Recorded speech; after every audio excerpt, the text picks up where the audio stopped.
Hey everyone, it's Robin, Artist Island Crafts, and welcome to my studio. This is my Whip It Wednesday video where I'm going to show you the creative goodness I've been working on this week. On Friday's tutorial, I showed you how to do the scrappy binding, and I did it on this little flying geese quilt with the snowman fabric on the back. While using one fabric only for binding is great, you just cut a bunch of strips, sew them all together, and off you go. I do like using the leftovers from the actual quilt to just finish off a quilt. Scrappy binding is always going to be one of my favorites.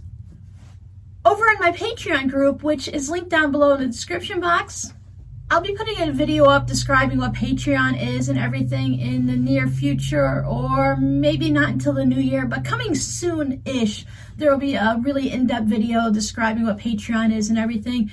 It's just this little community place that you can support one of your favorite artists, if they're on Patreon, of course. There's different tiers that you can join, and every artist sets their tiers up a little bit differently. I have a variety of tiers that offer different things at different levels. But one of the main things that 99% of the tiers have in common is that you receive a video every Sunday. And on those videos, we work on a variety of things. This week, we were working on 4 at a time hourglass blocks. I used charm squares, so here is one of the little mini quilts that I'm working on. And then I have more of like a table topper. You could use it as a sewing machine mat. It is a little bit large. By using 2 charm packs, I was able to make both of these projects, and I had some left over. Even though Florida doesn't have like a traditional fall with the change of the leaves and everything like that, it is still one of my favorite seasons. Like, if I had to choose one, this would be like at the top of my list. I know there's only 4, so it's, it's a short list, but I do love autumn. We get a little bit of cooler temperatures down here in Florida, so I'm just going to pretend I'm still up north, and I made some nice postcards for the autumn season. I've always loved scarecrows and pumpkins, so this fabric had a variety of them, so I went ahead and did a little fussy cutting. It's really not that fussy when you're cutting something that's about 5 by 7. So here is this. I love this, the colorful scarecrows, the ones that are autumn. I do not like the scary ones for Halloween. The bundles of corn stalks, I know they have a special name. And look, they even have teal pumpkins, which is probably just to match the picture. But for those of you that are unaware, teal pumpkins, if you put a teal pumpkin out on your front step for Halloween, that means you have allergy-friendly items for your trick-or-treaters.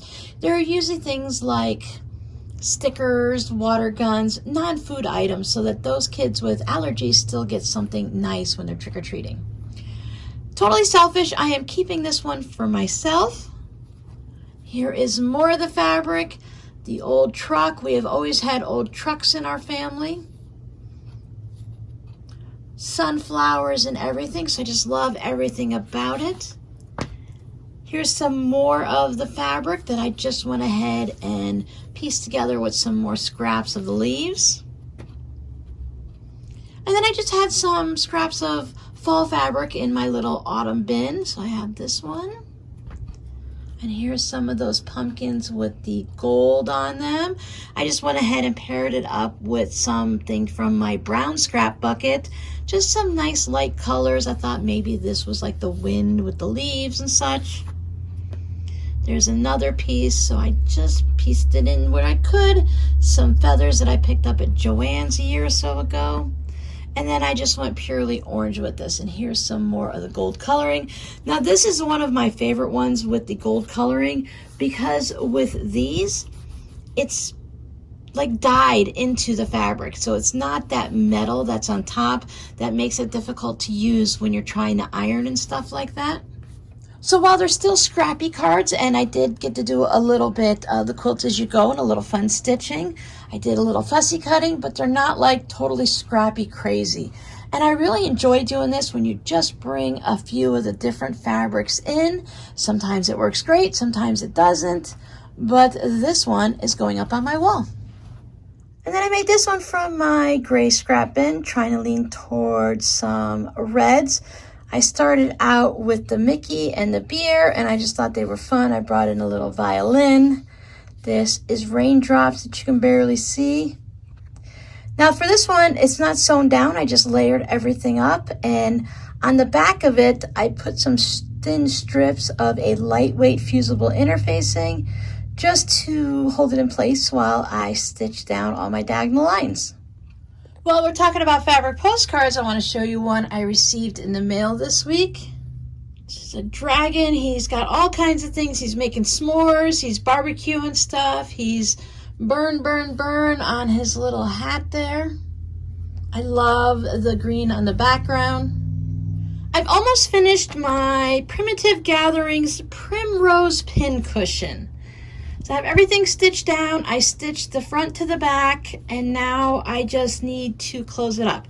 I ended up adding a piece of batting to the front because it had that heat and bond on there. I'm not sure what the original creator was going to be making hers into, if maybe she was going to do something else or had a different idea. I wanted to make sure I removed the paper, but then also to cover up any of the stickiness, I wanted to put something in there. So I put some batting in there. I've seen other people do it before when they're using like quilting cotton for their pin cushions. It prolongs the life a little. It gives it a little something extra to push your pin through and stuff like that. So I thought that would work here. I plan on putting this in my shop when it's finished. Chances are I think someone's going to use it more as a decorative pillow than as an actual pin cushion. You would have limited areas. You wouldn't be able to put your pin through any of the wool applique. Since they were used some type of a heat and bond material to hold them down, I struggled a lot just getting it through to stitch, and it made my needle really gummy and stuff. So I think this is more of a decorative item than an actual pin cushion. I think no matter how you make it, I feel like this would be something that would be more decorative anyway.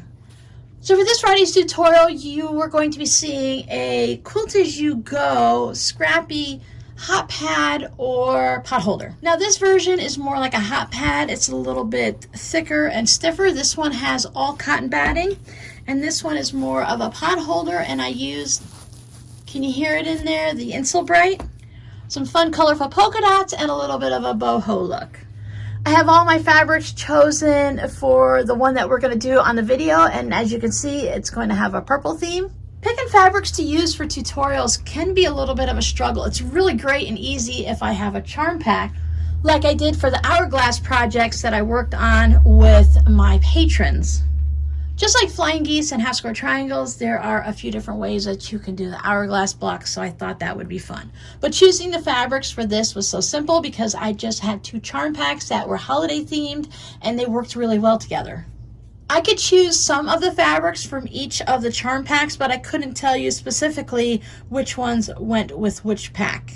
I really like it when fabrics go together like that. I've been really enjoying using charm packs.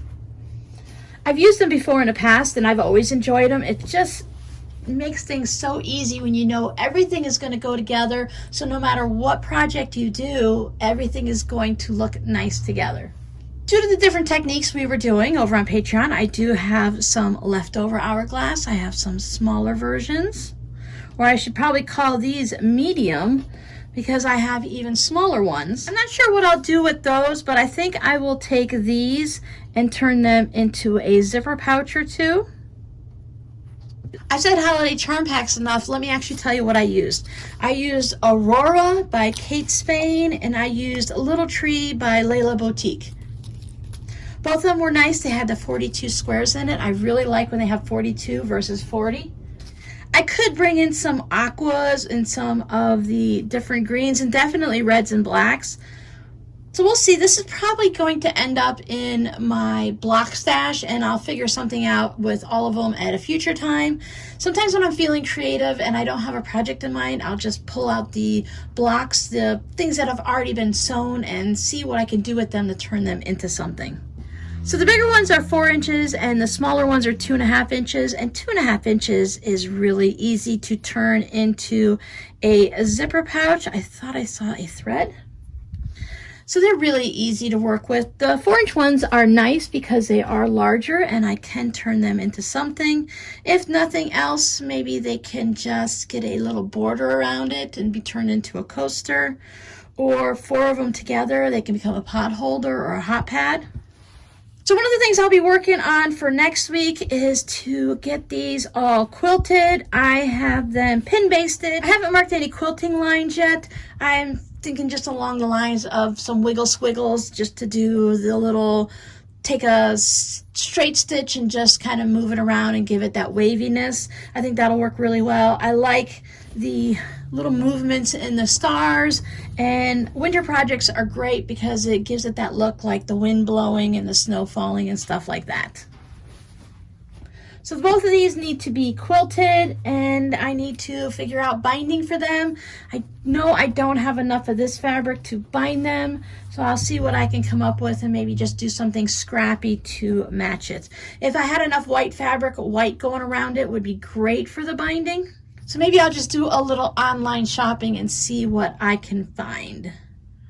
Thank you so much for hanging out with me every week. I really enjoyed chatting with you guys down in the comments, hearing what you guys are working on this week. As we're getting into the holiday season, time is going by super fast. The days are just speeding by. I can't believe we're already into November. But that's what happens at this time of the year. The days just go by quick, and before we know it, it's going to be Thanksgiving, Christmas, the New Year, all of the little holidays in between, and then it'll be 2023.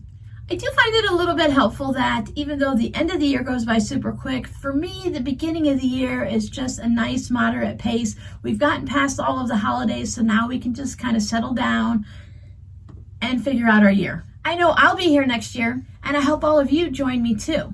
Please hit the like button down below, and if you haven't joined our little community, go ahead and subscribe to my channel. If you don't want to miss any of my videos that'll be coming up between now and whenever, remember, the Advent series is going to be starting pretty soon. I'm going to start recording that this week, actually. Down below in the description box, you can sign up for an email notification that lets you know every time I put a video out here on YouTube. Now, your scrappy word for today will be snowflake. Give you a little close-up look of this. I love these types of snowflake patterns. They kind of look like cross-stitch and everything. And hopefully this is the only snowflakes that you guys see for a while. Thanks for hanging out with me. I'll see you guys in the next video. Bye!